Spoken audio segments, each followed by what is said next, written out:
Hello, everyone, and welcome back to the Fashion Fiasco show. I'm your girl, Nicki Fiasco, and here we talk about the good, the bad, the ugly, and sometimes frightening side of the beauty, fashion, cosmetic, and industry. We also talk about love, relationships, career topics, and I have been just putting out tidbits of information that I have learned. Hopefully that some of my ladies out there will, pick out what's good for them and utilize it. I keep seeing all of these women who just keep making the same mistake. And the reason we make the same mistake in relationships is because we don't have anyone telling us. And by the time we get it right, we're in our 30s, we have children, our life isn't exactly where it should be, and we're trying to pretty much pick up the pieces. So these little, I don't know what you want to call them, cookies, Rice Krispie treats of information are just to help you ladies out. So I was talking to my girlfriend. She was like, oh my God, Nicki, loved your video. Because I did one about, how to be attractive. And I did another video about I'm loving you, but I'm leaving you. And you can check those out in the archives. But, I was just talking to my girlfriend and I was saying, sometimes we just had someone to coach us and tell us, that didn't know us, or someone who had no investment in the relationship, how we should proceed, we would be so much better off. And I just take things that I see around me. I'm not an expert, and I kind of put my spin on them, and that is it. I don't know everything, but what I do know, I will share with you. So the last topic was I'm loving you, but I'm leaving you, and that was by Miss Emily B. And a lot of ladies find themselves in that situation. Me personally, I just got out of a relationship not so long ago, and we have been together for a long time. But at the end of the day, I just figured that it wasn't for me. It just wasn't working. And as women, like Fantasia says, often we give too much to a man. You know what I mean? And it doesn't benefit us. So when the relationship is done, or he's gotten all the use out of you that he can, you're left standing there holding the bag. So I just want to share these things and speak with you really quickly about life after love. Ladies, there is definitely life after love. And if I want to talk about that topic, that would be actually my actual topic for tonight. There is life after love. And my girlfriend was telling me, well, what do you mean by that? There's life after love. What do you do? Ladies, it is a process. Let me say that. It is not quick. It is not fast, but it is a process. And you have to give yourself time to grieve. If you're married or you've been with someone for a very long time, I'm talking about 2+ years, breaking up with them can be very tough. But at some point in time, you just have to be realistic. And I talk about the 5 R's that I've kind of gleaned from watching people. And check that out as well in the previous video. I'm loving you, but I'm leaving you. And we're going to talk about life after love. So there is, ladies, like I said before, life after love. You will find love again. You will date. You will get your mojo back. You will get all these things back. But I think that if I talk to my ladies, we can bounce back a lot quicker than what we have in the past. And let me say this too. Men get their hearts broken. They really do. They just act very differently about it. We as women want to cry, roll down on the ground and text and be crazy. Men who do that are an extreme behavior. But men tend to shut down. They don't want to talk. They don't call you. If you're dating someone else, they see you some other place.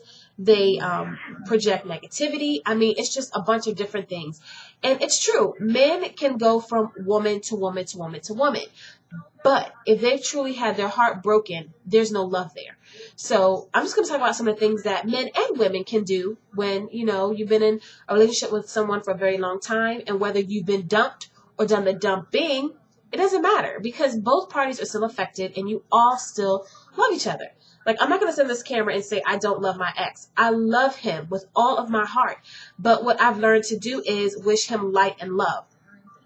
And it sounds kind of gay, but that's how I feel. I just wish him light and love because whenever I feel negative about it, I release that energy and I say, you know what? Not today. I'm going to have a mate. I'm going to have a spouse. My desire is to get married. I was engaged, but I want to get married, to someone who is ready to be married, whose life is not chaotic, who has so many issues going on in their own life. They can't even focus on you. And ladies, we can actually get to a point where we give so much and then other person, be it male or female, just takes and takes and takes and takes, and it literally leaves you drained. Like, I was remembering in my relationship how I felt like the man. I was doing everything. Everything. I mean, I had a hustle, I had a grind, and I didn't feel like we were on the same level. So I got tired of it. I got sick of it. So, you know what? I ended it. But like I said before, there is life after love. So the first thing I want to tell you is that if you fall out of love with someone, it is not the end of the world. And when I say love, like a passionate love, you always have a degree of love or a strong feeling for someone. But if you fall out of love, that passion, that I have to be with you, you're my mate, you're my man, you're my girl, if that disintegrates, it's normal. It happens. Love can be very confusing. It can be painful. It can be traumatic for some people. Have you noticed how some people get their hearts broken and they do crazy things like shoot themselves, shoot their kids, hang themselves, kill their partner, kill themselves? I mean, it can be traumatic. And if you are not emotionally sound or you have really good friends to help you through it, it can be a very tough time. But there's hope. There is life after love. And then the first thing I want you guys to notice or to do is get those feelings under control. You are going to be angry. You are going to cry. You are going to yell. You are going to write letters. You are going to, want to cuss them out every time you pick up the phone. I went through that. First you just have casual sex with them. You don't completely leave each other. I mean, it's just so much back and forth. But the first thing I want you to do is get those feelings under control. And you do that by going through a grieving process. I just had to give myself time. I just remember, just hooking up with him or, wanting him to validate me, that I was a good person to him. But I'm so past that now because my whole thing is sometimes when we empty out ourselves to someone and we are there and we are good to them, when they don't acknowledge it, it is the worst thing. And my whole thing was, I want you to acknowledge me. I want you to say that I was good to you. Not anymore. If you know in your heart, because trust me, in a relationship, there's always one person who knows they were dogging you out or being rude or just doing stupid shit. If you know in your heart of hearts that you are not that person, it doesn't matter. You gave it your all. Walk away. Do not call. Do not text. Do not anything. If you need some release, because I believe when you hold negativity inside of you, you have to release it. The best form of releasing negative energy is to journal or to write.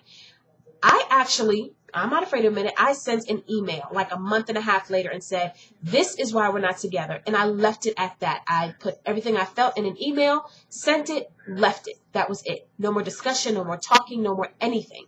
So give yourself time to get those feelings under control. The next one, learn from your mistakes. What did you do in the relationship to contribute to that behavior? Me, be honest. I was too nice. Ladies, there is such a thing as being too nice, being too kind, being too loving. Because for some odd reason, I've learned with men, you gotta have to kind of like walk a line with them. I mean, you don't have to be a total bitch, but sometimes you have to be a bitch because it's like men love bitches. I don't know what it is. If you put your foot down, they respect you. Put your foot down. And the early part of your next relationship, set a precedence. If you want something done, you say it in a ladylike way, and if it doesn't happen, roll out. Think about a puppy. You have to house train it by constant reinforcement and showmanship of behavior. Same thing with guys, same thing with girls. You have to set a precedent and be like, look, this is what I expect. You don't do it, I'll give you a couple tries. After that, I'm gone. And a couple is two. I tell you what I want, you don't do it. I'll be like, hey, I asked, and it's something reasonable. And I tell you again, you don't do it. I asked, I'm gone. Like, I just wanted, romance. That was my really big thing. I didn't get it. And I stuck around for years. Then I said, screw this. I'm good looking. I'm cute. I can do what I want. I can date. There are so many men who are willing to take me out, wine me and dine, just kick it, just have fun. And I can't get that from my man. That is a problem. No more. Set the precedent and then leave. Everybody has a part to play in a relationship. I was the person who was like, I didn't do anything negative. I wasn't doing anything. Yes, I contributed. I was a enabler. I allowed him to treat me a certain way. And I was so kind and sweet and I put up with it for so long that when I finally put my foot down, it was like I had lost my mind to everyone else. Like, oh my God, she's tripping. What's wrong with her? But that's my fault because I should have said up front, look, damn it, this is it. But no, being a pleaser. And we as women are taught to please. Being nice, being this, being that. I fucked myself. He thought that he could do whatever he wanted. So when I lost my fucking mind, and I lost my mind, I just blew up on everyone for like a whole night. I had it. I was done. I was done. And then I look back at it. I'm like, oh my God, if I had just sat down and said, look, this is what it is. Do it or leave me alone. It would not have been all of that. It wouldn't have been traumatic. I mean, I was an enabler. I just did things. I was kind. I should have put my foot down. I should have allowed him to play the front. I always felt like I had to take the leadership role because to me, he wasn't adequate in leading. There were just so many things. When I saw certain things in his life, hello, ladies, red flags, I ignored him because I thought that I loved him enough that we could work through those things. Sometimes love is not enough. So learn from your mistakes. The third thing I would tell you is don't look back. Don't look back. If you know in your heart this is what you're supposed to be doing, ladies, especially my ladies, if you know this is what you're supposed to be doing, fuck that. Keep it moving. I moved out. You go. Once he left, I left. I mean, go. And I said, look, what's it going to be? Either you're going to be here and you're going to do right or you're not. He chose to leave. Fine. That's fine with me. And there were days when I doubted myself. I want to pick up the phone and, just think like maybe I had done something wrong. But let those feelings come. And when they come, release them. Just say to yourself, I know what I did was right, and release it. Just release it out into the universe. Release it. Don't hold on to those feelings. Don't harbor them. Don't brood on them. And they come to you frequently when you have just broken up with someone that maybe you did something wrong. Maybe you should be calling them, especially for ladies. Don't look back. Don't run back. Now, men, if you feel like you've lost something good, then, for a man, I will say yes. Because men don't usually chase because they think, oh, so many women out here. I don't have to chase anyone. I can get a girl. It's no problem.